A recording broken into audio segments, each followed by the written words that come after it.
comment j'ai emballé mon paquet, là. Mon paquet d'échantillons, pas mon paquet... Salut tout le monde! Dans l'épisode d'aujourd'hui, en fait, ce qu'on va faire, j'ai encore d'autres échantillons à faire à l'atelier. Fait qu'on va aller faire un échantillon, puis je vais vous expliquer comment que je procède pour faire mes échantillons. Pas dans le sens de comment que je les fabrique, mais comment que je les prépare, puis comment que je les présente aux clients, en fait. Parce que c'est important de bien présenter ces échantillons, je pense, puis c'est de quoi pas négliger. Fait que je vais vous montrer ça. Fait que c'est ça, comme promis, en fait, je vais vous expliquer comment que j'envoie mes échantillons quand j'envoie des échantillons des clients. Première des choses, là, souvent, j'ai toujours l'impression qu'un échantillon, ça doit être traité comme... c'est juste pour regarder la couleur, puis c'est pas vraiment important, puis plus que ça va, plus que je réalise que c'est important de faire des beaux échantillons, comme ici, on a 2 échantillons que j'ai faits. Puis ces échantillons-là, c'est vraiment comme important qu'au toucher, tout soit A1, que ce soit doux comme quasiment de la peau de fesse, puis qu'il n'y ait pas de défaut dessus en réalité, là.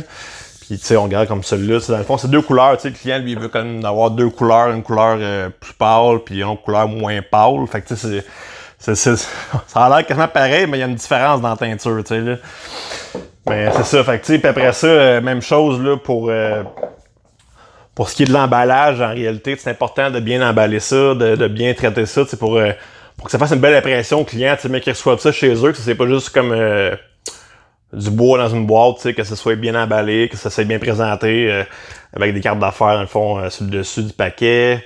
Là, je suis en train de regarder pour faire des tutoriels, pour écouter des tutoriels d'emballage de cadeaux, pour bien emballer comme ça, comme un professionnel, là, parce que c'est pas mon fort emballer des cadeaux, puis je pense emballer ça comme des cadeaux, mais avec du papier brun craft, là, standard. Et puis, c'est ça aussi, j'ai identifié à l'arrière, là, pour dans le fond, pas qu'on perde... la couleur, en réalité, ça identifie la couleur, puis le nom du client, puis que l'échantillon est de l'autre côté, pour pas que le monde regarde ce bord-là, parce que lui est moins beau un peu ce bord-là, c'est comme un côté non apparent, si on veut. Tandis que cette surface-là, ce serait la surface qui serait standard. Fait que c'est pas mal ça que les points importants pour les échantillons, puis c'est ça, dans le fond, aussi, aujourd'hui, j'ai fait ça. Petit projet de CNC encore, que j'ai fait en temps perdu, là, dans le fond. Là. Fait que je trouve ça vraiment cute. En tout cas, fait que là, c'est ça, dans le fond, on va emballer ces échantillons-là, puis on va les envoyer par la malle.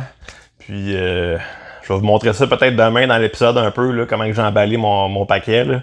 Mon paquet d'échantillons, pas mon paquet... En tout cas, fait que c'est ça, dans le fond, ça va être ça pour aujourd'hui. Puis là-dessus, je vous invite dans le prochain épisode, puis... Oubliez pas que je vous aime. Bye!